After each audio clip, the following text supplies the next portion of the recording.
대화를 시작하도록 하겠습니다. 자, 지난번 질문이 뭐였나요? 마지막에 제가 이거 한번 살펴보십시오라고 했던 질문 혹시 기억나십니까? 아브라함이 네. 왜 하나님과 끝까지 딜을 하지 않고 이제 그렇게 그냥 끝났는가? 네네네, 그죠? 네. 그리고 또 소돔과 고모라의 제약이 도대체 무엇이었길래? 네, 네. 그죠? 또 네. 세네 가지 정도 되는데. 네. 왜 소돔과 고모라를 향했는가? 아닌가? 네. 네. 보여주실까? 보여주실까? 소돔과 고모라 사건을 보여주시는가? 네, 그렇죠. 그래요. 그거였던 것 같은데. 네네네. 네. 그 다음 또 하나 더 있어요. 천사일까 하나님일까? 소돔과 고모라로 간 천사일까 아니? 하나님일까? 예, 그 질문도 있을 수 있고요. 제가 질문 마지막에 요거 하고 다음 주에는 요거 하겠습니다. 그러고 했던 것 중에 하나가 빠졌어요. 저는 복이라고 돼 있는데. 네, 맞아요. 복이 무엇인가? 복, 맞아. 예, 그거 복. 있었어요. 그죠. 맞아. 네, 복이란 무엇인가? 음. 네, 이 부분에 대해서 한번 오늘 살펴보도록 하겠습니다. 지난주에 설명했던 18장 내용 다 기억하시죠? 네, 나그네 세 사람이 왔고 그 세 사람을 환대했던 아브라함, 그리고 사실 천사인지 몰랐던 이 아브라함은 그들이 하나님과 천사인 걸 알고 이제 깜짝 놀랐던 그러한 사건이었습니다. 근데 그 주님께서 아브라함에게 이제 내가 어떻게 아브라함에게 내가 하려고 하는 일을 숨기려고 하면서 18절부터 하나님께서 아브라함에게 하실 일들을 지금 말씀을 하시잖아요. 그 첫 번째가 18절에 나오는 아브라함은 반드시 크고 강한 나라를 이룰 것이다. 그죠? 이 이야기를 하시잖아요. 크고 강한 나라를 이루게 될 것이다. 자, 그리고 땅 위에 있는 나라마다 그로 말미암아 뭘 받는다고요? 복을 받게 될 것이다. 예, 복을 받게 될 것이다. 그래서 사실 12장에 가면 하나님께서 아브라함을 부르실 때 뭐라 그러세요? 12장 2절, 3절. 누가 한번 읽어주시겠습니까? 내가 너로 큰 민족을 이루고 내게 복을 주어 내 이름을 창대하게 하리니 너는 복이 될지라. 네. 너를 축복하는 자에게 내가 복을 내리고 너를 저주하는 자에게는 내가 저주하리니 땅의 모든 족속이 너로 말미암아 복을 얻을 것이라 하신지라. 그래요. 여기서도 지금 복의 근원이 되게 하겠다. 너를 통해서 복을 많은 사람들한테 주겠다. 이런 약속을 하시잖아요. 그 다시 한번 여기서도 하나님께서 그로 말미암아 복을 받게 될 것이다. 이렇게 말씀을 하시잖아요. 그런데 이것이 어디서 이루어지냐면 24장으로 가면 저희가 이제 24장을 나중에 살펴보겠지만 24장으로 가면 이렇게 말씀하십니다. 아브라함은 이제 나이가 많은 노인이 되었다. 주님께서는 아브라함이 하는 일마다 뭘 주셨다고요? 복을 주셨다. 네, 복을 주셨다. 이렇게 말씀을 하시거든요. 자, 그럼 여기서 지금 말씀하고 있는 복이 뭘까요? 우리 복 받기 원하잖아요. 그리고 믿으면서 하나님 나에게 복 주십시오. 이렇게 우리가 구할 때가 많은데 지금 성경에서 이야기하고 있는 하나님께서 말씀하시는 복이란 도대체 어떤 걸 이야기하는 걸까요? 다른 사람을 유익하게 하는 다른 사람을 유익하게 하는 것. 네, 좋습니다. 또. 그러면 좋습니다. 다른 사람을 유익하게 하는 것이 왜 복이라고 생각하십니까? 성경에 그렇게 나와 있던데요. 그래요? 어디예요? 내가 복의 근원이 될지라 해서 네네네. 영어 성경을 보니까 네네. 그게 이렇게 영어로 이렇게 해석을 한 거, 이렇게 영어로 이렇게 표시한 거 보니까 다른 사람을 유익하게 하는 게 복이라고 그렇게 제가 읽었던 것 같아요. 그래요? 알겠습니다. 감사합니다. 새로운 또 지식입니다. 아니, 네. 못 봤나요? 네. 또 어떤 게 복이라고 생각하십니까? 하나님 함께 하신 것? 하나님이 함께 하시는 것. 오케이. 자, 그럼 왜 실화자매는 하나님이 함께 하시는 게 복이라고 생각하세요? 아브라함이 그동안 계속 두려워했고, 음, 이런데 이제 함께 하겠다고. 그냥 함께 하나님이 하시면, 복이 근원이니까 네, 저거 하지. 함께하는 게 복이지. 음, 하나님이 복이 근원이 뭔가 아니에요. 다 책임져 주실 것 같고, 네, 힘이 네. 돼 주실 것 같고, 네. 네. 그러니까 이제 하나님이 바로 복이세요, 사실은. 네. 하나님을 우리가 믿을 수 있다라고 하는 게 복이에요. 그러면 이제 우리가 질문을 던져야 되는 게, 그럼 왜 하나님 믿는 게 복일까? 그죠? 하나님 믿는 게 복이에요. 하나님 자체가 복이시란 말이에요. 그래서 우리가 그 찬양, 그런 찬양 있잖아요. 갑자기 생각이 안 나네. 만복의 한 근원은 번만으로 나는 만족해. 주님 한 번으로 만족해. 주님 한 번만으로 나는 만족해. 나의 나의 모든 것 뭐죠? 대신, 왕 모든 대신 것 하여튼 대신 주를 주를. 찬양해 뭐 이런 그 찬양이 있잖아요. 우리가 그런 찬양도 많이 불렀단 말이에요. 그러면서 하나님 한 분만으로 나는 만족하겠습니다. 하나님 한 분만으로 나는 족합니다. 하나님이 나의 복의 근원이 되십니다. 이런 고백들을 많이 했는데 왜 그러면 하나님 한 분이 나에게 복이 되는가 라고 하는 거죠. 그리고 남을 유익하게 하는 것일까? 또 복의 근원이 되어서 다른 사람들에게까지 내가 하나님과 함께함으로 인해서 다른 사람들에게 복이 된다라고 지금 이야기하시잖아요. 어떻게 그렇게 되는 것일까? 복음을 전하고 생명을 살리는 것 자체가 다른 사람을 가장 유익하게 하는 것이잖아요, 목사님. 네, 그렇죠. 네, 그렇기 때문에 복이다. 네, 좋습니다. 또 다르게 생각하시는 분 없으십니까? 저도 임마누엘을 복으로 생각을 했었거든요. 시라 네네. 자매님처럼. 네네. 근데 맞죠. 그냥 우리의 존재 자체가 음, 하나님께로부터 나왔고 음. 그분께 속하여 있는 음. 함께하는 그거 자체가 말하자면 뭐라 해야 되지? 본래의 우리의 성질? 그러니까 기초적인 거죠. 뭘 따지고 여기 있는 게 복이다, 저기 있는 게 복이다라고 따질 수 없는 우리가 주님께 속한 그것이 원래 우리 본래의 모습이다라고 저는 생각했어요. 좋습니다. 또 혹시 또 다르게 나는 이렇게 생각한다. 없으십니까? 하나님 자체가 복이 아닙니까? 하나님이 창조주시고 하나님은 모든 만물의 주인이시고 그리고 그 자체가 하나님 자체가 복이 있긴 해. 복의 근원이시긴 해. 하나님과 함께하면 복이죠. 네. 우리가 복을 근데- 받는다, 복을 주십시오 하는 거는 뭐냐? 하나님과 가까이에서 하나님을 닮아가는 것이 난 복이다 이런 생각해요. 왜냐하면 맞습니다. 하나님이 네. 복이시기 때문에. 자, 근데 여기서 중요한 게 하나님이 창조주세요. 근데 하나님이 창조주인데 아니 하나님이 창조주라고 왜 나에게 복이 되는 그분이 나랑 함께 하는 것이 복이 되는가? 도대체 하나님은 어떤 분이시길래 하나님과 함께 자꾸 배워가니까 이제 닮아가니까 복이 되는 거죠. 하나님의 복이니까 복 있는 대로 내가 가까이 가면 나도 알게 모르게 복을 그쵸. 받는 그러면 거죠. 이제- 알게 되면. 그럼 이제 하나님 잘 모르는 사람들이 이렇게 질문한단 말이에요. 그러면 하나님이 왜 복이냐? 하나님이 주인이시고 모든 존재에서 뭐 하나님께로 왔기 때문에 복이지. 안 그럼 주인 그렇습니까? 중에도 악덕 주인도 많잖아요. 그거는 인간이 악덕 주인이고 하나님은 복의 자체가 복이죠. 복이. 그래서 우리가 세상 인간은 악덕 주인하고 그거 비하면 안 되고 하나님은 존재가 복이시지.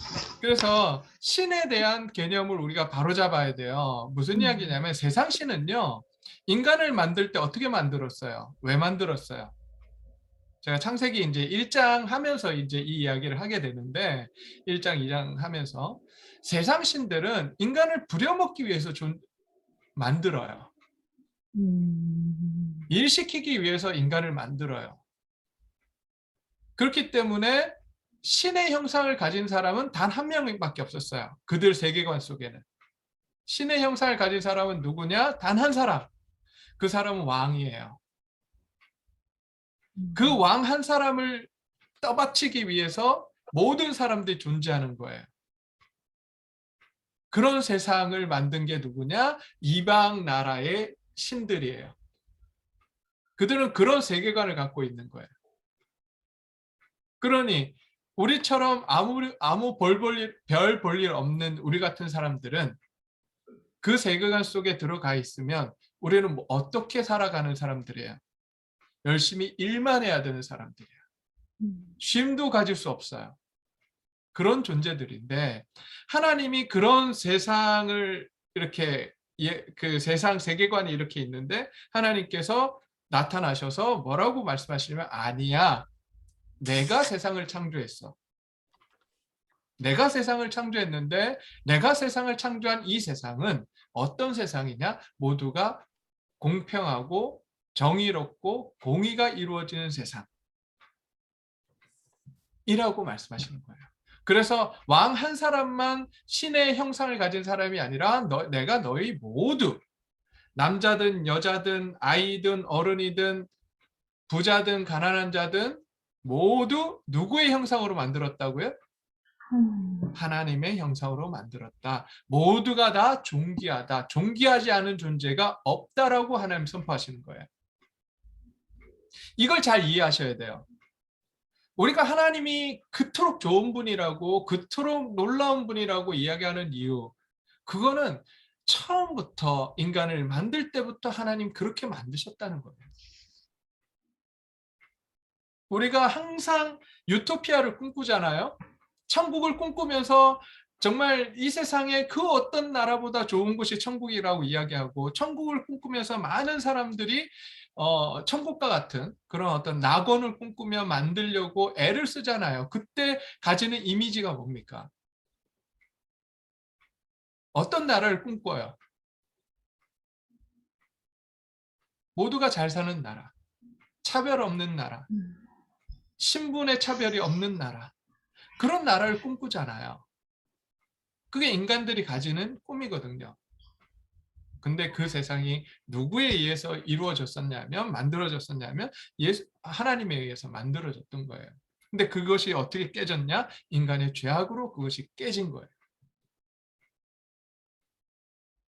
그러기에 하나님이 꿈꾸시는 게 뭐냐? 그 원래 만들었던 하나님의 통치 가운데 이루어졌던 그 완벽한 나라를 다시 회복하시겠다고 하는 거예요. 좀 누구를 통해서요? 아브라함을 통해서. 아브라함을 통해서 그거 회복하겠다는 거예요. 그래서 내가 너와 함께 하겠다는 거예요. 하나님이 함께 하시면서 아브라함을 보호하시고 아브라함을 훈련시키시고 해서 어떻게? 하나님이 드러나시겠다는 거예요. 하나님이 어떤 분이신지 만방에 드러내시겠다는 거예요. 이게 하나님이 꾸시는 꿈이에요. 그리고 아브라함을 통해서 큰 민족을 나오게 하고 그 민족을 통해서 이제 한 나라, 하나님의 나라를 만들겠다. 그 하나님의 나라를 어디 가운데 둘 거냐면 가나안이라고 하는 그 땅에 두시고 이방 나라들에게 내가 다스리는 나라가 어떤 나라인지 보여주겠다. 이렇게 하나님이 말씀을 하시는 거예요. 그 나라, 사람들이 꿈꾸던 그 나라가 이 세상에서 이루어진 걸 보면 사람들이 하나님 앞으로 몰려들 거다. 이렇게 하나님 말씀하시는 거거든요. 자, 그럼 그 나라가 지금 오늘날, 오늘 새벽에도 이야기했지만 오늘날 누구를 통해서 이루어지기를 원하시는 걸까요? 나를 통해서. 네. 하나님을 믿고 하나님의 백성이 된 하나님의 자녀가 된 우리를 통해서 하나님께서 이루려고 하시는 겁니다. 어디를 통해서? 교회를 통해서. 자, 그럼 교회는 어떤 곳이 되어야 합니까? 하나님 뜻을 이루는 것. 네, 하나님의 뜻을 이루는 것. 그 뜻이 뭐죠? 차별도 없고 하나님의 공의와 정의가 이루어지는 곳이 교회가 되어야 됩니다. 여러분, 교회가 정말 그런 곳입니까? 정말 그런 곳인가요? 그런 곳이 됐으면 좋겠어요.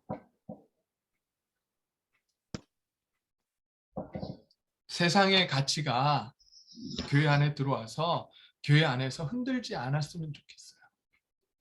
돈 있는 사람이건 돈이 없는 사람이건 모두가 평등하게 하나님의 은혜를 받고 평등하게 행사할 수 있는 곳, 권리를 행사할 수 있는 곳, 그것이 바로 교회가 되어야 됩니다. 그래서 초대교회에서는요, 주인과 노예가 같은 밥상에 앉아서 밥을 먹었어요. 그 주인하고 종하고 일할 때는 낮에는 주인이고 종이에요. 근데 저녁에 교회, 그 가정교회에 모여서 같이 식사를 나누고 하나님의 말씀을 나눌 때 형제예요.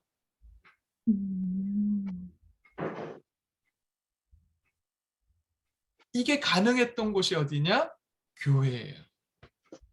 초대교회. 목사님, 그 시대에 그런 문화가 아닌데 교회에서만 그렇게 했던. 그렇죠. 네. 아니 그 시대에 어떻게 주인하고 종하고 같은 네. 밥상에 앉아서 있을 수가 형제요 이렇게 할 수 있냐고. 말도 안 되는 거죠. 근데 교회는 그랬단 말이에요. 왜? 하나님께서 말씀하셨던 그 공동체의 모습이 그랬으니까.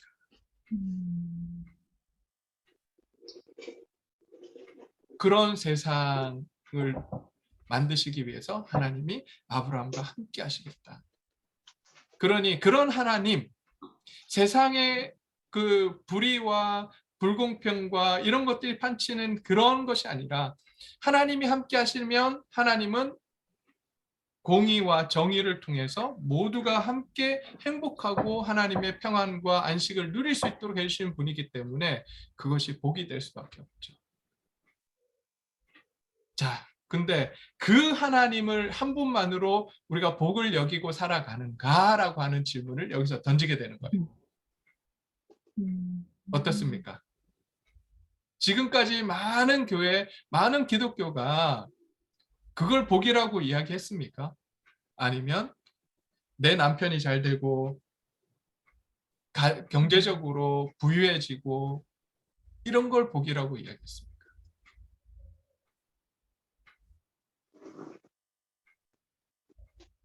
세상적으로 보면 잘 그런 살고. 사람이 복이겠죠. 네. 잘 먹고 잘 살고.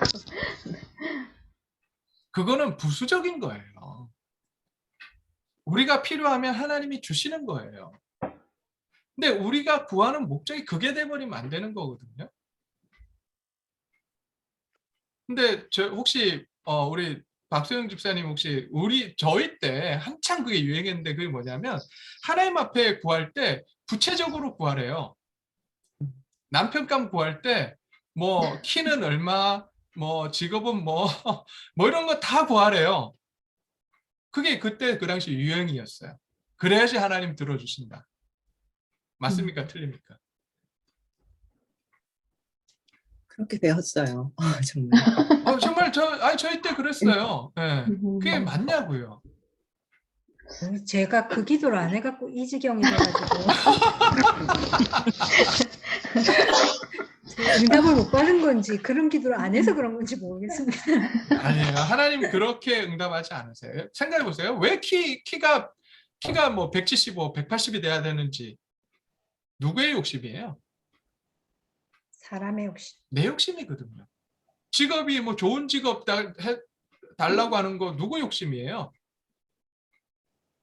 다 내 욕심에 강구하는 그 조건들이거든요.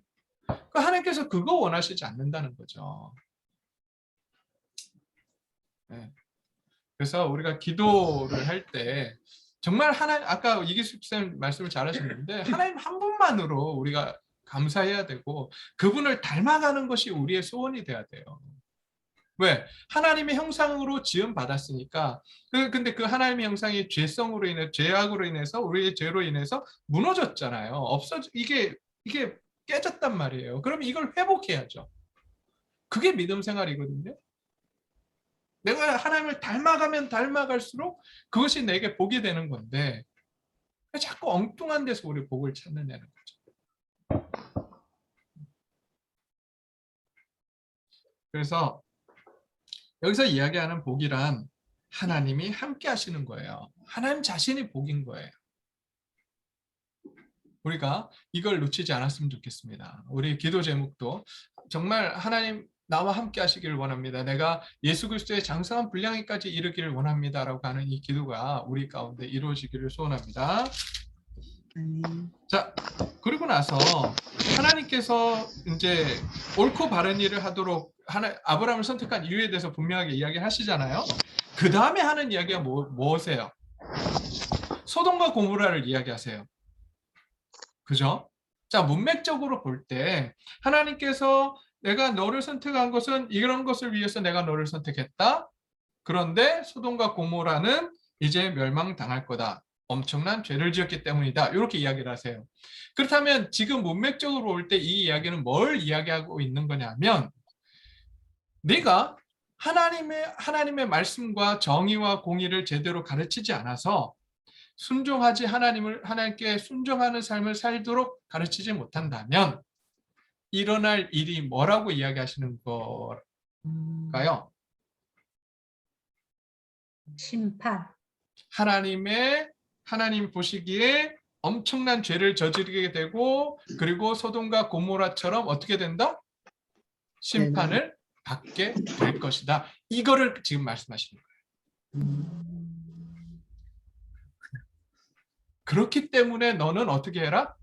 내 자손과 자녀와 자손들에게 하나님을 잘 가르쳐서 순종하게 하고 공의와 정의를 실천하도록 하게 해라. 이렇게 말씀을 하시는 거예요. 그럼 하나님의 정의와 공의를 가르치지 않았을 때 일어나는 그 소돔과 고모라의 엄청난 죄, 도대체 이게 뭘까요? 이게 뭐길래 하나님께서 그들을 용서치 못하시는 걸까요? 뭐라고 생각하십니까?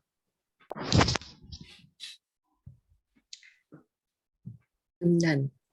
네? 음란. 네, 또. 제가 어디서 들었는지 하여튼 들었는데요. 네. 저는 그렇게 들었어요. 우리가 보통 소돔 심판받은 거 보면은 네. 이제 롯에게 남자들이 찾아가서 네네네. 상관하는 그걸로 우리가 네네. 보통 그들의 죄를 단정 짓잖아요. 근데 네네네. 더 깊이 들어가면 그것도 물론 포함이죠. 그거 자체가 욕심에 이끌려서 하나님과 반하는 행동을 한다는 그것도 있지만 네. 결국은 그러니까 공의와 정의를 행하지 못하는 그러니까 어제 수요 기도회 때 박광식 집사님도 말씀하시던데 우리 삶의 땅 끝에 서 있는 사람들 있잖아요. 가난한 네네. 자, 네. 고아와 과부와 그들의 삶을 돌아보지 않았던 거. 그것이 곧 그들의 죄였고 여기 보면은 뭐였지? 그들의 소리가 하여튼 소돔과 고모라의 제가 나중에 볼게요. 네. 울부짖는 소리가 너무나 크다. 울부짖는 소리. 그거 보니까 그 말씀이 맞구나 그런 생각을 했었어요. 지금 여기 보면 하나님께서 소돔과 고모라에서 들려오는 저 울부짖는 소리가 너무 크다라고 되어 있어요. 자, 누가 울부짖는 걸까요? 그러니까 결국 힘없고 가난하고 그런 사람들 아닐까. 자, 그건 그냥 지금까지 이렇게 되면 추측이에요. 그죠? 추측을 하면 안 되고 이제 그리고 말씀을 찾아가야 되죠. 자, 네. 그러면 소돔과 고모라에 대한 말씀이 어디에 있는지 우리가 한번 살펴볼 필요가 있어요. 여러 군데 있지만 특별히 에스겔서 한번 가볼까요? 에스겔서 16장 49절. 자, 거기다가 적어두시면 좋아요. 에스겔서 16장 49절.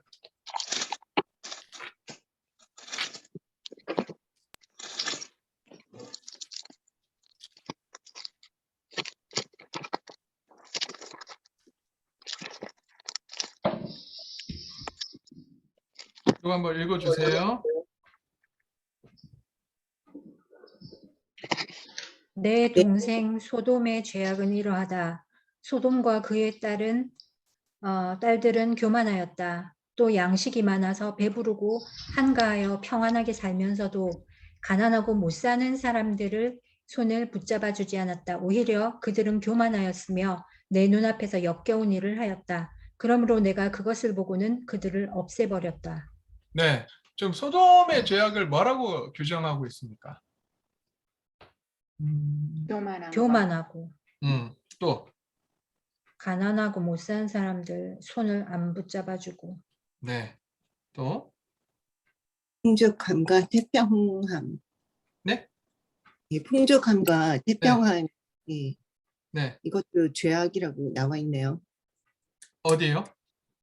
49절에 네네, 소돔의 죄악은 이러하니 네. 그들의 그와 그의 딸들에게 교만함, 음식물의 풍족함, 태평함 이것이 죄라고 되어 있나요? 지금 그 번역본이 무슨 번역본이죠? 개역 개정. 개역 개정요. 네, 네. 우리가 보통 쓰는 거. 네네네. 16장 49절 제가 한번 보겠습니다.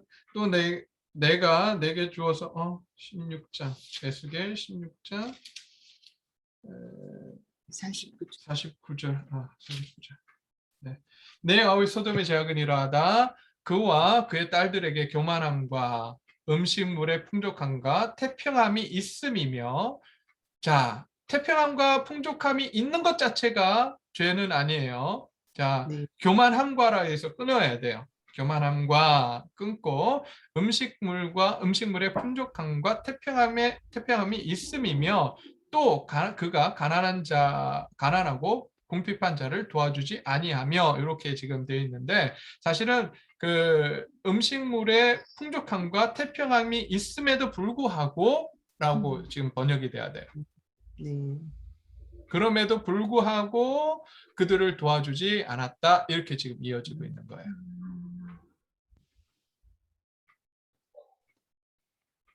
자, 우리가 잘 알고 있는 본문 누가복음의 부자와 나사로 이야기 아시죠? 부자와 나사로의 이야기에서 부자가 왜 지옥 갔을까요? 여기서 우리가 오해하시면 안 됩니다. 많은 분들이 부자는 이방인이었다, 그래서 하나님이 선택받지 못한 사람이었다, 이렇게 생각하시는 분들이 많아요. 아닙니다. 여기서 이야기 예수님께서 비유로 말씀하실 때는 부자도 역시 유대인이었어요. 근데 지옥 가요. 왜 지옥 갔을까요? 나사로를 돌보지 않았기 때문에. 아무리 찾아봐도 그 이유 외에는 보이지 않아요. 그 이유 외에는 보이지 않아요. 하나님께서 정말 심각하게 생각하시는 죄가 뭐냐? 가난한 자들을 돌보지 않는 거예요. 그러니까 하나님을 안 믿는 죄가 가장 크죠. 그거를 하나님 믿고 난 이후에 이 사람들이 해야 되는, 하나님 백성들이 해야 되는 일 중에 가장 정말 궁극적으로 해야 될 일이 뭐냐? 뭐 하라는 거예요? 사회적으로 약하고 과부와 고아와 나그네를 돌보는 것, 가난한 자들을 돌보는 것, 그것을 하라고 하시는 거예요. 소돔과 고모라가 그것 때문에 멸망한 거예요. 물론 다른 죄들도 있었어요. 하지만 하나님, 다른 죄들도 다 있었지만 그 중에 하나님의 마음에 가장 걸렸던 게 뭐냐? 이 죄라는 거예요. 그럼 이 죄가 왜 그렇게 걸릴까요?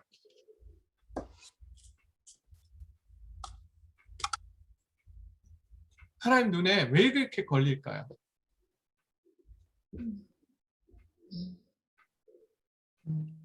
이것이 곧 우리의 지상 명령 사명이기 때문에. 사명이기도 하고, 뭐냐면 인간이 누구의 형상으로 만들어졌다 그랬어요? 하나님의 형상. 하나님의 형상으로 만들어졌는데 그 사람들이 비참하게 살아가는 모습을 하나님이 보실 수 있겠냐고요. 못 보시는 거예요, 하나님이. 내 형상으로 만들어진 존귀한 존재들이 무너진 삶을 살아가고 있는데 그거를 가만히 두고 있는다? 그걸 하나님 못 참으시는 거예요. 그래서 출애굽기에서도 제가 어저께 새벽기도 들으신 분 계십니까? 제가 뭐라 그랬어요? 하나님께서 직접 나서서 처단하시겠다고 한 구절이 거의 없는데 율법을 규례를 주시면서 하나님께서 직접 이야기하세요. 나그네 고아 과부 학대하거나 멸시하면 내가 가서 직접 처단하겠다.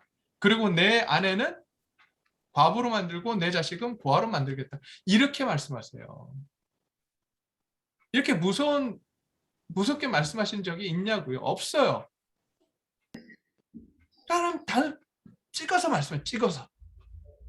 내가 직접 처단하겠다. 다른 죄들은 죽여라, 너희가 죽여라, 어쩌라 막 이야기하시다가 가난하고 약한 사람들의 문제에 있어서는 직접 개입하신다고요.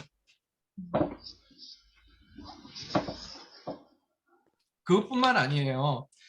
사도행전에 가면 사도행전에서 그 예루살렘 공의회가 이루어지잖아요. 한번 찾아볼까요? 사도행전 15장인가요? 15장 한번 찾아가 봅시다.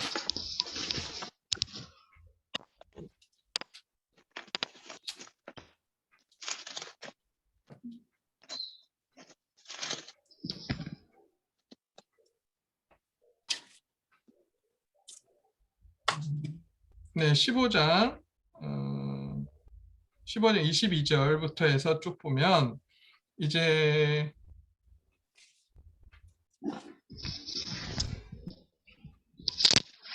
15장 22절이 아니라 15장 전체에서 예루살렘 회의가 이루어집니다. 예루살렘 회의가 이루어지는데 이게 무슨 지금 논의가 되고 있는 거냐면 이방 그리스도인들도 역시 할례를 받아야 된다.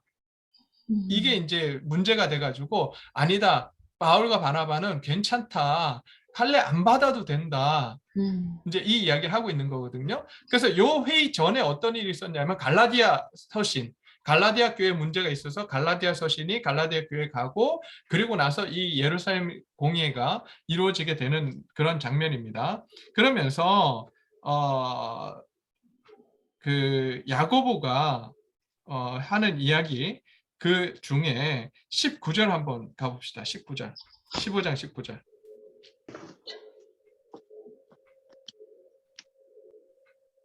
자, 그러므로 내 판단으로는 하나님께 돌아오는 이방 백성들을 괴롭게 하지 말고 다만 그들에게 편지를 보내서 우상에게 바친 더러운 음식과 음행과 목에 매어 죽인 것과 피를 멀리하는 것이 좋겠습니다. 예로부터 어느 도시에나 모세를 전하는 사람에게 있어서 안식일마다 회당에서 그 글을 읽고 있습니다. 이렇게 되어 있잖아요.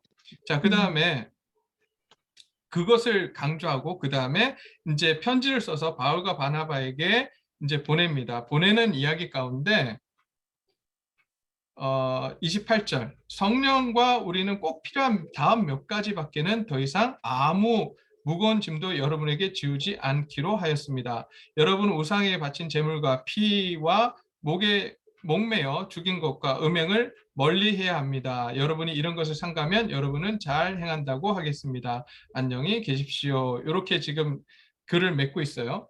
이것 외에 다른 것을 할 필요 없다라고 지금 이야기를 합니다. 그런데 제가 지금 그 구절을 못 찾겠는데 무슨 구절이 있냐면 꼭 강조해야 될 사항이 뭐냐? 그 가난한 자를 돕는 것 이것에 있어서 그것은 꼭 강조해야 된다라고 하는 말씀이 여기 있어요. 제가 지금 못 찾겠는데 제가 찾으면 제가 카톡방에 올려드릴게요. 몇 절인지. 이방인 그리스도인들이 하나님을 믿고 살아가는 데 있어서 제일 중요한 강조되어지는 게 뭐냐? 바로 할례도 아니고 다른 것도 아니고 초대교회에서 강조했던 게 뭐냐면 가난한 자들을 돕는 것 이것에 있어서는 꼭 해야 된다 이렇게 강조하고 있어요. 구약도 그렇고 신약도 그렇고 이 부분을 굉장히 강조하고 있단 말이에요. 그런데 목사님들이 이 설교를 못합니다. 안 합니다. 왜 못하고 안 할까요?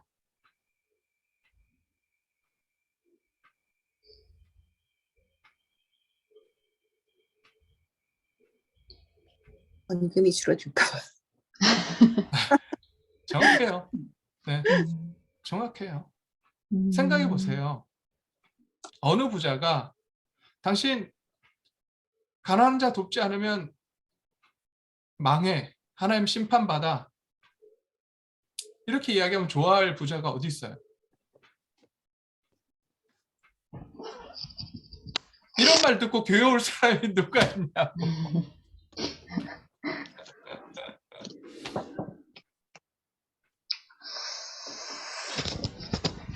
그러니까 말 못해요.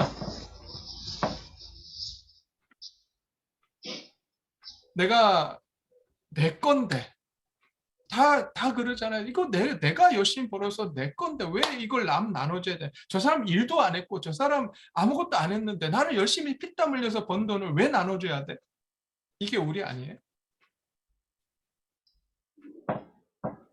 근데 하나님께서 뭐라 그러세요? 야 정말 네가 그 피땀 흘려서 번 거야? 그거 누가 주신 거지? 누가 주신 거예요? 하나님. 재물 얻을 능력도 하나님께서 주신다고 하셨으니까 하나님이시죠. 아니 생각해 보세요. 아니 진짜 냉정하게 한번 생각해 보세요. 열심히 일한다고 모두가 돈 벌 수 있어요? 아니요. 새 나가는 걸 막아야 주셔야 돼요. 새 나가는 것도 그렇고 하나님이 물질을 주시지 않으면 아무리 열심히 일해도 못 벌어요. 하나님이 복을 주셔야지만 돈을 벌 수 있다고요. 우리도. 그 하나님의 은혜가 나에게 주어졌고 그렇게 해서 내가 부유하게 됐고 그렇다면 하나님께서 나에게 물질을 주신 이유가 있을 거 아니에요. 네. 그게 뭐냐고요. 가난한 자를 도우려고. 네. 나눠주라는 거예요. 그게 안식년이고 그게 희년입니다. 어마어마한 말씀이에요. 근데 우리가 이 말씀을 강조 안 해요.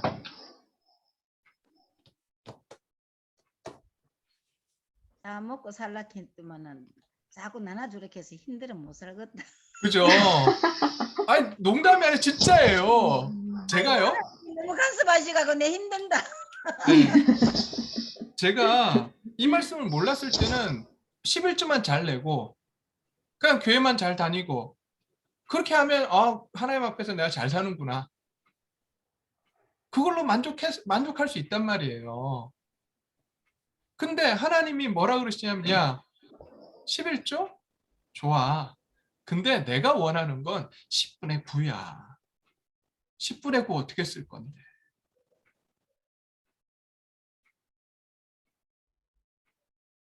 계속 이거 물어보시잖아요. 삶이 피곤해요? 안 피곤해요? 피곤해요. 내 맘대로 쓰고 싶은데 내 맘대로 못 써. 꽁돈 생겨봐요. 이 꽁돈 가지고 전에는 어떻게 했어요? 아싸 내가 평소에 사고 싶었던 거 사야지 그러는데 요즘 꽁돈 생기면 지금 또 어디다 쓰게 하시려고 이 돈 주십니까? 이런다니까요. 훌륭하십니다. 아니 경험해 보시면 알아요. 훌륭한 게 아니라 하나님이 그렇게 만드신다니까요. 그러니까 훌륭하시죠. 아니 저만 그러는 게 아니라 여기 있는 분들한테 다 그렇게 요구를 하실 거예요. 이제 왜 알았으니까. 몰랐으면 괜찮아. 몰랐으면 괜찮은데 이제 알았어요. 삶이 힘들어져요. 그런데 그만큼 우리의 삶에 하나님 함께 하세요. 아멘. 그리고 그 하나님 만났으면 좋겠습니다. 그래서 저희 교회 지금 제가 꿈꾸는 지금 사업들이 있어요. 그 첫 번째가 뭐냐면 지금 그 감사하게 동네 구청에서 지금 돌봄센터 지금 같이 협약을 맺어서 하려고 하거든요. 근데 왜 돌봄센터를 이제 하려고 하냐면 제가 이렇게 보니까 원래는 그 어린이집을 하려고 했었는데 돌봄센터를 하려고 해요. 이제 지금 어린이집은 하기도 힘들고 티어도 없고 여러 가지 상황들이 그래서 이제 돌봄센터를 하는 그런 기회가 있어서 하려고 하는데 돌봄센터는 취약 아동들입니다. 초등학교 다니는 아이들이에요. 근데 곰곰이 한번 생각해 보세요. 돌봄센터에 오는 아이들은 어떤 아이들일까요?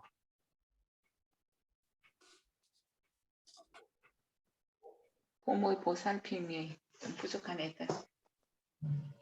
왜 그렇게 생각하세요? 형편이 어려웠어. 자, 생각해 보세요. 자, 일단은 부모가 맞벌이를 하기 때문에 집에 혼자 놔둘 수 없기 때문에 보내는 곳이 돌봄센터입니다. 그러면 첫 번째, 부모의 관심과 사랑이 덜 주어진다라고 생각할 수 있어요. 그죠?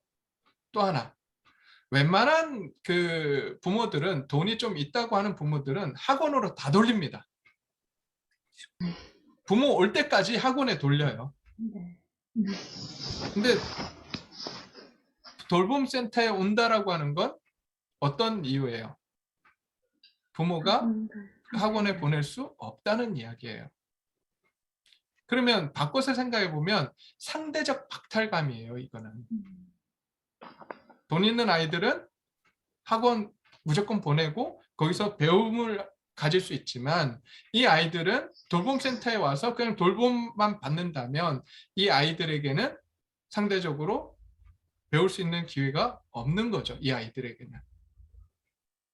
그래서 저는 이제 돌봄센터를 하면서 아이들에게 좀 공부방도 같이 겸해서 했으면 좋겠다는 생각을 갖고 있어요. 그래서 이 아이들에게 좀 공부도 가르치고 또 사랑도 좋은 선생님을 뽑아서 이 아이들에게 사랑을 주고 부모의 사랑이 최고입니다. 그러나 부모의 사랑이 주어지지 못하는 아이들에게 하나님의 사랑을 나눠줄 수 있는 선생님들이 들어왔으면 좋겠다. 그렇게 기도하고 있어요. 그렇게. 우리 공부방에서 배워갖고 그 선생님들 한 거 있네요. 박소연 선생님. 근데 자격 조건이 좀 있어요. 네. 그게 이제 저희가 그냥 할 수 있는 게 아니라 이제 그 구청하고 협약 사업이기 때문에 그 사회복지사 그런 어떤 저기가 있거나 유아교육학과를 나오거나 이런 규정들이 좀 있습니다. 지도사 뭐 이런. 네, 그게 있어야 돼요. 그래서 그것만 있다면 얼마든지 저희 교회에서 고용을 하고 돈은 구청에서 줍니다. 좋죠. 네, 협약 사업이기 때문에. 자격증 받아 있어 우리 선생님들. 네, 그래서 정말 따뜻한 마음을 가진 정말 아이들에게 정말 하나님의 사랑을 나눠줄 수 있고 또한 지식을 나눠줄 수 있는 선생님들이 많이 있었으면 좋겠어요. 제가 들은 이야기 전에 해드렸던가요? 초등학생 여자아이가 아버지 밑에서 자라는데 이 아이를 아빠가 저녁을 주는데 그 돈을 주고 편의점에 가서 도시락 사 먹으라고 매일 그러는 거예요. 저녁을 못 먹어.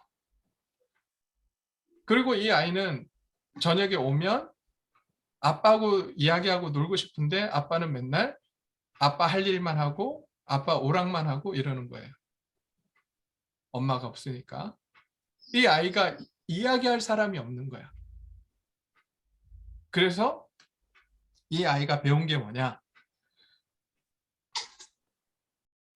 돌봄 센터 갔더니 언니들이 어디 들어가서 뭘 하느냐? 카톡 오픈 채팅방에 들어가더라는 거예요. 그럼 제가 거기서 이제 채팅을 하는 거죠. 그 내가 아니 그게 뭐가 나빠요? 그랬어요. 아무것도 모르는 거지. 내가 아무것도 모르는 거예요. 그때 이제 설명을 해주는데 지금 현재 그 초등학생들 범죄의 대부분이 어디서 일어나느냐? 오픈 채팅방에서 일어난대요.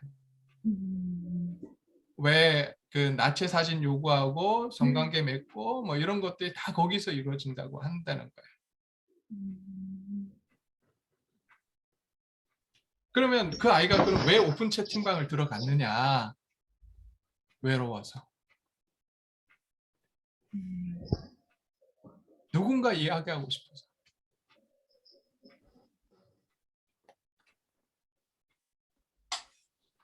그런 아이들이 우리 주위에 참 많아요. 우리가 몰라서 그렇지.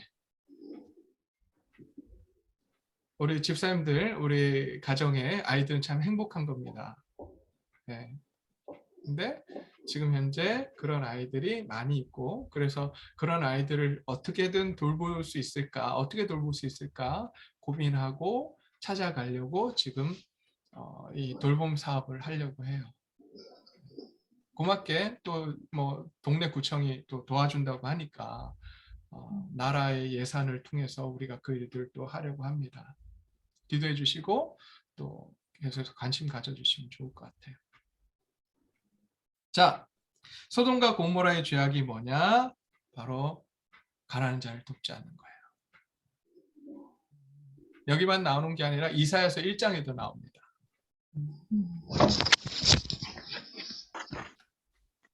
자, 동성애가 메인 이유가 아니에요. 네. 네, 동성애가 메인 이유가 아니에요. 동성애도 하나의 이유예요. 메인 이유는 가난한 자를 돕지 않는 것. 이것이 가장 큰 죄입니다. 자, 그 다음에 하나님께서 그 질문하셨죠. 하나님께서 왜 굳이 이 땅에 내려가시는가? 21절에 보면 이렇게 말씀하십니다. 이제 내가 내려가서 거기서 벌어지는 모든 악한 일이 정말 나에게까지 들려온 울부짖음과 같은 것인지 알아보겠다. 하나님이 전지전능하신 분이시잖아요. 네. 왜 굳이 내려가셔야 돼요? 하늘에서 보시면 다 아시잖아요. 네. 왜 내려가실까요?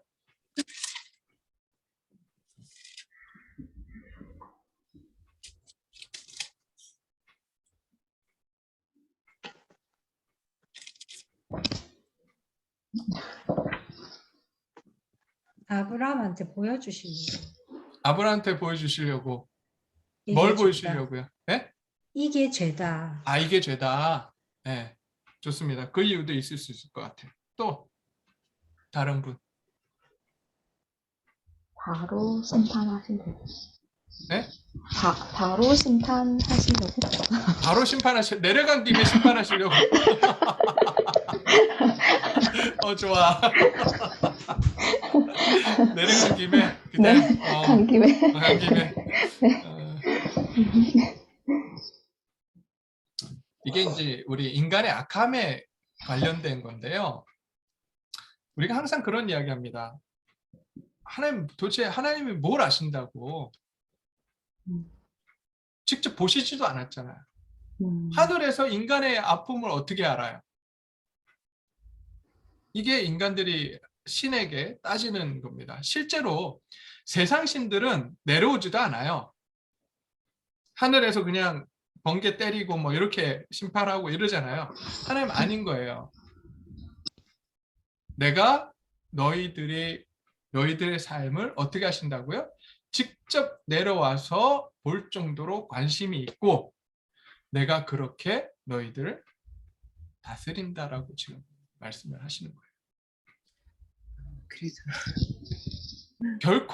결코 인간들의 죄악을 그냥 위에서만 보고 내 잘못했네 이게 아니라 내려와서 구석구석 다 보신다는 거예요.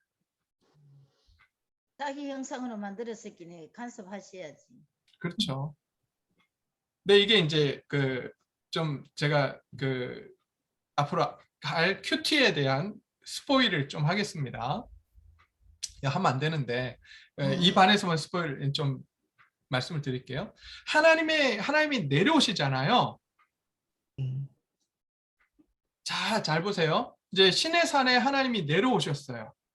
그죠? 모세와 대화하시죠. 그 다음에 이 내려오신 이 분이 또 어디로 오실까요?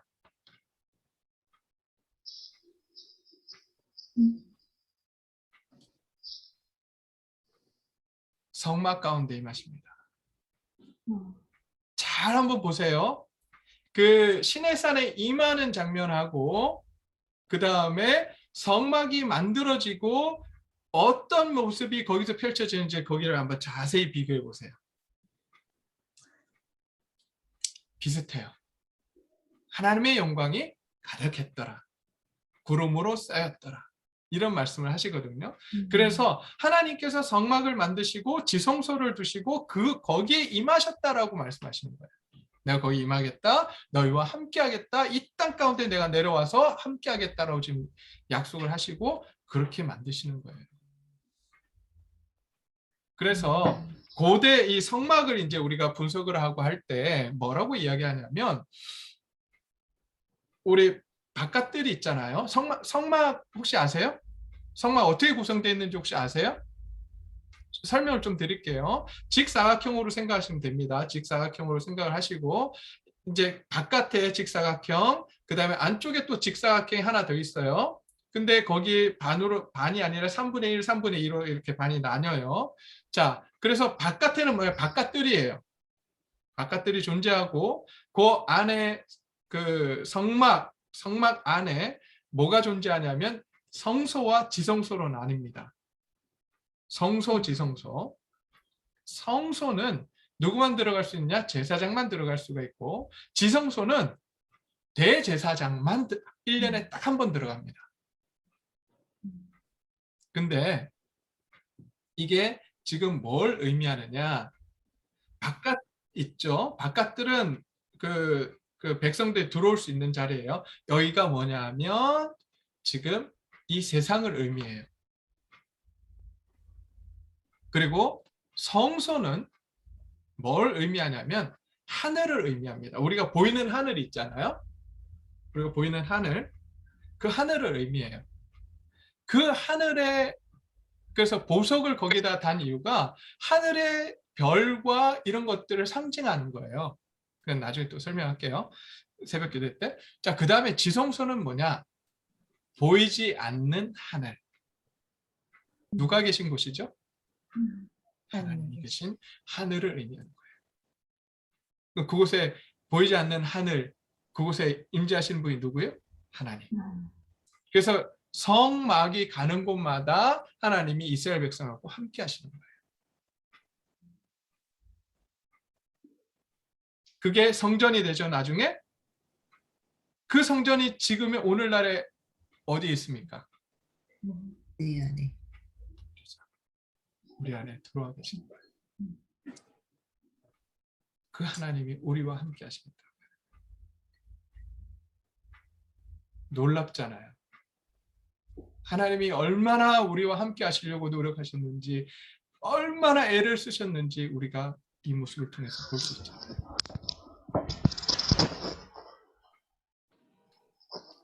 자, 어쨌든 그리고 나니까 아브라함이 이제 하나님과 딜하기 시작합니다. 하나님, 저는 이제 아브라함의 중보기도라고 생각이 드는데요. 주님께서 의인을 23절에 주님께 가까이 가서 아뢰었다. 주님께서 의인을 기꺼이 악인과 함께 쓸어버리시렵니까? 그 성 안에 의인 10명만 있으면 어떻게 하시겠습니까? 그래도 주님께서는 그 성을 기어이 쓸어버리시렵니까? 의인 10명을 보시고서도 그 성을 용서하지 않으시렵니까? 그처럼 의인을 악인과 함께 죽이시는 것은 주님께서 하실 일이 아닙니다. 그러면서 하는 이야기 뭐냐? 의인을 악인과 똑같이 보시는 것도 주님께서 하실 일이 아닌 줄 압니다. 세상을 심판하시는 분께서는 공정하게 판단하셔야 하지 않겠습니까? 라고 지금 말씀을 해요. 자,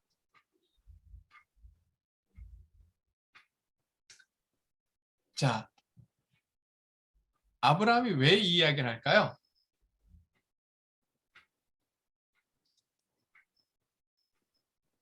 소돔과 고모라에 대한 이 저기가 있어서 그럴까요? 룻하고 가족들 살리려고. 조카 롯 때문에. 아브라함의 관심은 다 거기 있어요. 근데 지금 포장하고 있는 거야. 뭐 어떻게 포장을 하는데, 근데 이 아브라함이 이때 조금은 하나님을 그래도 어느 정도 아는 것 같아요. 하나님의 속성과 하나님의 성품을 조금은 안 것 같아요. 그래서 지금 걸고 넘어지는 게 뭐냐? 하나님 당신은 의인과 악인을 함께 죽이시는 분이 아니지 않습니까? 또 어떻게 지금 의인과 악인을 함께 멸하시려고 하십니까? 이걸 걸고 넘어지는 거예요. 거기서 헷갈리더라고요. 아브라함이 이 제법인지 아나 싶기도 그렇죠. 하고. 네. 네. 사실은 어느 정도 조금 알고는 있어요. 왜냐하면 하나님께서 그렇게 말씀하시잖아요. 이제 너한테 내가 할 일을 알려주겠다. 이 정도 됐으면 알려줘도 되겠다라고 생각을 하시는 거예요. 하나님 입장에서. 그러니까 믿음이 조금 더 큰 것 같은데 아직은 아닌 거죠. 왜? 뒤에 안에 또 팔아먹거든요. 우리가 그렇잖아요.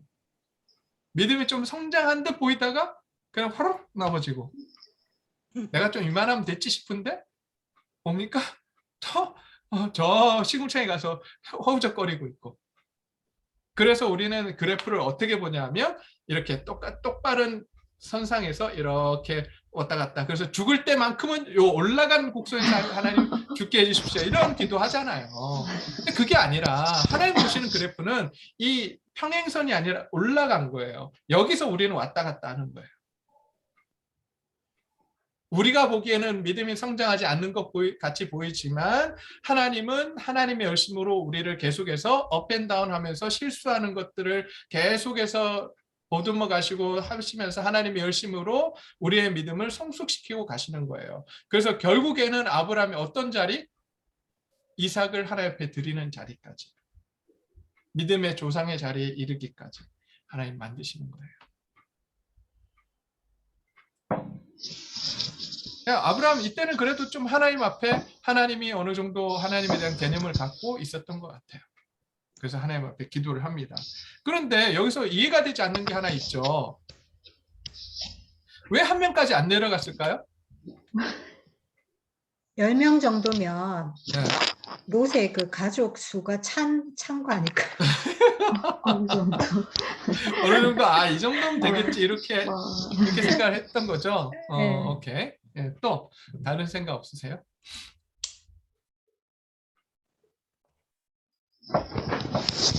이게 되게 단순한데요. 이게 되게 단순해요. 자, 한번 보세요. 자, 50에서 그 다음 어떻게 내려가요? 45. 45. 45에서 80, 40. 40에서 35, 35인가요? 30, 30. 30. 30에서 다시 20, 20. 20에서 10. 10. 10 다음에 뭐예요? 빵이에요, 빵. 이게 잘못 내려간 거야. 이번엔 잘못 내려간 거야. 5단위로 내려갔더라도 5명으로 끝. 5명으로까지 갈 수 있었는데 갑자기 5단위로 가다가 10단위로 이 말하면 됐다. 할만한데 이러고 10단위 가는 거예요. 40, 30, 20, 10. 그 다음에 못 내리는 거야. 없으면 하고 말이 그것까지 못 가는 거죠. 못까지는. 갈 수가 없지. 왜? 의인이 있는데 어떻게 하나님 그 의인들을 함께 멸하시겠습니까? 이랬잖아. 의인이 있어야 돼. 그래서 그 의인이 있어야 되는데 의인을 있어야지만 멸하는 것에 대해서 하나님 반대하고 안 됩니다라고 이야기해야 되는데 지금 순차적으로 내려오다 보니까 10 다음에 아무것도 없네. 못하는 거예요. 그래서 못해요. 이게 이제 고대 사람들이 가지고 있었던 개념이에요. 우리 생각에는 여기서 1, 딱 이렇게 그래도 한 명 이렇게 던질 수 있다고 생각하지만 이 당시 사람들에게 있어서 10 다음은 없는 거예요. 그래서 1을 던지지 못하는 거예요. 아브라함이. 안타깝죠. 그럼에도 불구하고 하나님께서 아브라함의 이 속마음을 아셨을까요? 모르셨을까요? 아세요. 그래서 천사들을 통해서 롯과 롯의 가족을 구원하시려고 애를 쓰십니다. 이분이 우리가 믿는 하나님이세요. 아브라함의 속마음 말하지 않아도 물론 말해야 알기는 하는데 말하지 않아도 아는 분 누구요? 하나님. 하나님. 그냥 하나님 앞에 우리 그럴 때 있잖아요. 너무 힘들어서 말하기도 힘들어요. 그래서 뭐라고 해요? 기도하면서 아시죠? 아시죠? 아시죠까지도 못 가. 아, 하나님. 그렇죠. 아버지 혹은 하나님 그 한마디만 해도 하나님이 어떻게 해요? 아시죠? 아세요. 우리가 얼마나 힘든지, 얼마나 고통스러운지.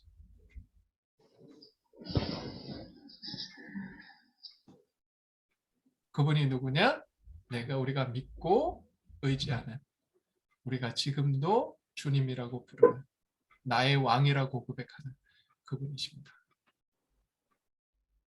그분 앞에 우리의 삶을 드리는 오늘 하루가 되었으면 좋겠습니다. 아멘. 네, 오늘 여기까지 하겠습니다. 질문 있으면 질문. 장정아 집사님은 와 안 왔어요? 카톡에 오늘 어저께 카톡 남겼었는데 수고한 막내 애들. 막내가 오늘 뭐라고 그러죠? 공개 수업. 공개 부모 수업이라고 참가. 부모가 참관해야 된다고 해서 딱 요 시간에 있대요. 그래서 오늘 참석 못했습니다.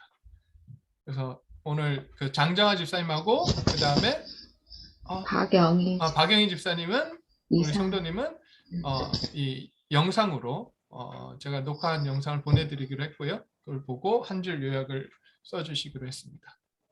네. 질문 받겠습니다. 제가 대답 안 한 질문 있나요? 혹시 오늘 아까 이야기했던 것 중에 제 생각엔 다 한 것 같은데 이야기 하셔야 됩니다. 그냥 넘어갈 수 있어요. 예. 하다 보면 저도 정신이 없어서 그냥 넘어갈 수 있습니다.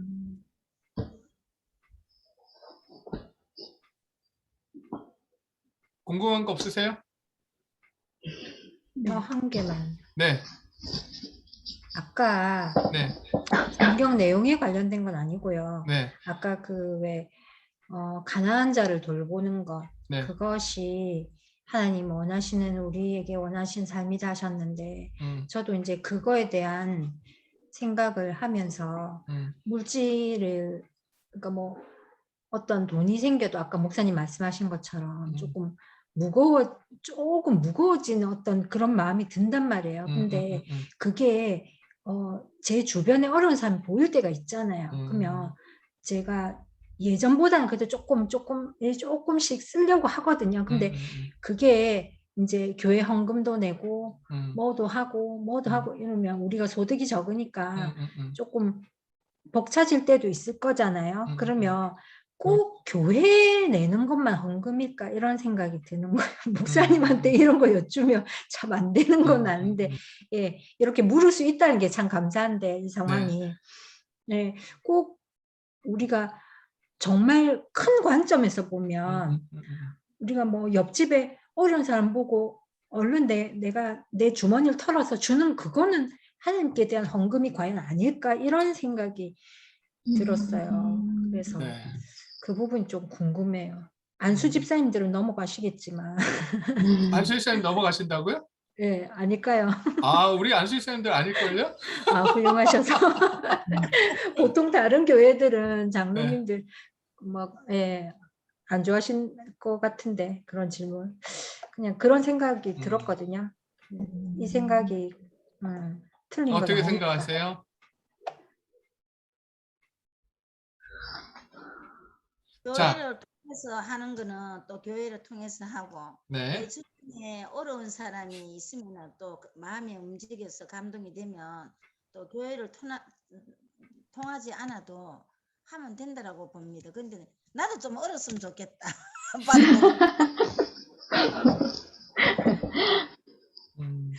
나도 사랑도 받고 싶고 나도 똑바로 네. 오늘 생일이시더라고요. 맞아요. 네, 생일 진짜요? 축하드립니다. 네. 자, 좀 이따가 닭 쏴드릴게요. 생일자들에게 제가 모든 분들에게 닭을 쏴드리고 있습니다. 요즘 신방을 못 하잖아요. 그래서 제가 요즘 굽네 치킨? 아니야. 아니 뭘 보고 알았어요? 카톡에 나와요. 제가 나중에 닭 한 마리 쏴드릴게요. 네.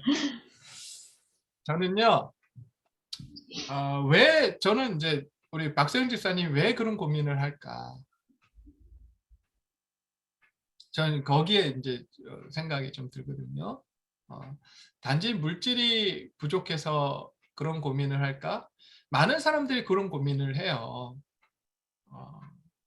근데 저는 어떻게 생각이 드냐면, 교회가 돈을 제대로 사용 못하고 있다. 근데 결론을 내렸어요, 사실은. 맞습니다. 그 부분이 있습니다. 네.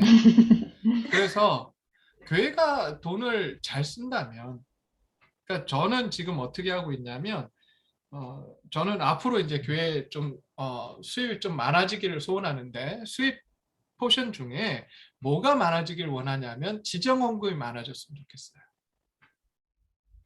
지정 헌금 아세요? 몰라요. 예를 들면 제가 어떤 한 형제를, 어려움 속에 있는 형제가 보였어요. 그럼 그 형제 이름으로 지정 헌금을 합니다. 그럼 교회에 헌금이 들어오잖아요. 그럼 그 돈은 고스란히 그 형제에게 갑니다. 이게 지정 헌금이에요. 저는 이 포션이 더 커져야 된다고 봐요. 교회 안에서. 정말 좋은 것 같아요. 네. 그러니까 지금도 그렇게 돕고 있는 형제가 있습니다. 교회 안에서. 저랑 몇 분이서. 지금 계속해서 그걸 좀 이렇게 강조하고 늘려가려고 해요. 내가 직접 도우면 이게 올무가 될 수 있어요, 나한테. 그 사람한테도. 근데 교회를 통해서 갈 때는 누가 도왔는지 아무도 몰라요. 그거는 누구만 아냐면 회계 집사님과 혹은 뭐 저 정도 알 수 있겠죠. 그 외에는 그 사람이 누가 나를 도왔는지 이야기해달라 그래도 이야기 못하도록 제가 막아요. 이야기해주면 안 된다. 그건 하나님께서 하시는 걸로 받아들여야 된다. 이렇게 말을 해요. 저는 이게 많아져야 된다고 생각합니다. 교회 수입에. 네. 그렇게 돼서 구제하는 일에 많이 우리가 돈이 쓰여지면 좋겠다 생각을 해요. 네. 그리고 지금도 헌금의 포션을 이제 저희가 이제 그 분석하거든. 지금까지는 안 했겠지만 제가 와서 헌금 고정비가 얼만큼 들어가는지 또 뭐 이런 사업들의 돈이 얼만큼 들어가는지 이제 그 파일을 통해서 쭉 살펴보고 있거든요. 이제 올해부터 이제 그렇게 하는데 고정비가 좀 아직은 커요. 네. 수입이 늘면 고정비 포션이 줄어들겠지만 수입이 지금 사실 줄어든 상태에서 고정비가 되게 있어서 좀 걱정이기도 하고 어떻게 이걸 해야 되나 고민하기도 하고 있습니다. 그래서 교회가 정말 성도님들이 한 헌금을 가지고 좋은 일에 쓰고 정말 세금하고 똑같은 거죠. 어떻게 보면 나라 국가가 국민의 복지를 위해서 세금을 걷어가서 잘 쓴다면 딴 데 허튼 데 쓰지 않고 내가 세금을 내는 만큼 나에게 돌아오고 다른 사람들 혜택이 주어진다면 얼마든지 세금 낼 용의가 있을 거예요. 근데 자꾸 엉뚱한 데 쓰니까 세금 내는 게 아깝고 그렇게 되는 것 같아요. 그래서 저는 그런 면에서 좀 교회가 그래서 항상 제가 헌금 기도할 때 뭐 헌금 낸 것에 대해서 감사하고 더 많은 하나님 물질의 축복을 주십시오. 이 기도보다는 저는 무슨 기도를 하냐면 하나님 앞에 드려진 헌금이 정말 하나님 원하시는 곳에 잘 쓰여졌으면 좋겠습니다. 지혜를 주십시오라고 제가 기도하는 거예요. 헌금 기도할 때. 그렇습니다. 그래서 뭐 답을 교묘하게 제가 피해갔습니다. 네. 네. 사실 하나님 앞에서 제가 이야기할 이야기는 아니에요. 하나님 앞에서 물질의 주인이신 하나님 앞에서 본인이 결단하고 판단해야 될 문제예요. 그 헌금 안 하시는 분들도 많아요. 11조 안 하시는 분들도 많고. 근데 제가 그런 이야기 안 합니다. 하십시오. 안 하면 벌 받습니다. 이런 이야기 안 해요. 앞으로도 안 할 거고. 그거는 본인이 하나님 앞에서 책임져야 될 부분이에요. 하나님 앞에 가서 하나님과 본인이 계산해야 될 문제지, 거기서 인간인 제가 이렇게 해라 저렇게 해라 할 수는 없는 것 같아요. 그러나 원리 원칙은 제가 이야기를 해야겠죠. 11조가 뭐고 또 이렇게 헌금은 또 이렇게 쓰여져야 된다, 이런 이야기는 해야겠죠. 그래서 앞으로 저희 교회의 포션의 많은 부분들이 구제 헌금으로 좀 나가기를 소원하고, 또 어떤 지역 사회를 돕고 또 가난한 자들 또 이런 부분에 있어서 조금 만들어 가려고 해요. 끊임없이 고민하는 것 중에 하나가 교회에 오는 돈 이렇게 받으러 오신 분들 많잖아요. 그분들 어떻게 할 건가? 그냥 돌려보내는 것이 맞는가? 도대체 어떻게 해야 그분들에게 삶에 도움이 될 수 있을까? 그냥 돈 얼마 쥐어주는 게 맞는 건가? 밥을 주는 게 맞는 건가? 그렇다면 뭐가 정말 그들에게 도움이 되는 걸까? 저는 그 고민을 하는데, 그 고민 중에 찾았던 책이 뭐냐면, 제가 세비어 교회라고 읽으라고 제가 드렸죠? 운영위원회는 그 교회예요. 그 교회는 진짜 그 사람이 회복될 수 있도록 돕는단 말이에요. 우리 교회가 그런 교회 됐으면 좋겠다, 이런 생각을 하면서 첫 스텝으로 시작하는 게 돌봄센터입니다. 구청에서 지원이 나오지만 저희 교회도 꽤 돈이 들어갈 거예요. 구청에서 나오는 돈 가지고는 좋은 선생님을 구할 수가 없어요. 그래서 교회에서 좀 돈을 더 출자를 하더라도 좋은 선생님을 좀 뽑자. 그래서 아이들에게 좀 좋은 교육도 받고 좋은 어떤 영향력을 줄 수 있도록 그렇게 하자라고 지금 하고 있어요.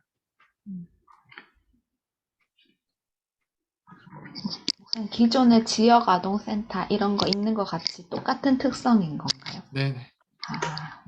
빨리 선생님들 빨리 준비하서. 선생님하고 선생님하고 어서 준비해갖고 다른 사람 줄 거 뭐 있노? 우리 교회 안에 하나님 채워갖고 사랑으로 채워가 하면 좋지. 네, 웬만하면 그런 자격 요건이 주어진 분들이라면 교회 안에 있는 분들을 고용하고 싶어요. 그래, 난답고. 하여튼 그렇습니다. 네, 속 시원한 답은 안 됐겠지만 개인적으로 찾아오십시오. 속 시원한 대답해 드리겠습니다. 다른 분? 다른 질문? 자, 시간이 많이 됐기 때문에 여기까지 하겠습니다. 질문 있으면 다음 주에 질문해 주시고 개인적으로 질문하셔도 좋고 언제든지 열려 있습니다. 네. 박수영 집사님 같은 질문도 얼마든지 받습니다. 네. 어떤 분 저한테 그러더라고요. 11조 해야 됩니까? 아니, 정확한 질문이 이거예요. 빚을 내서 11조 해야 됩니까? 네. 궁금하시면 찾아오십시오. 제가 대답해 드리겠습니다. 네, 기도하고 마치겠습니다.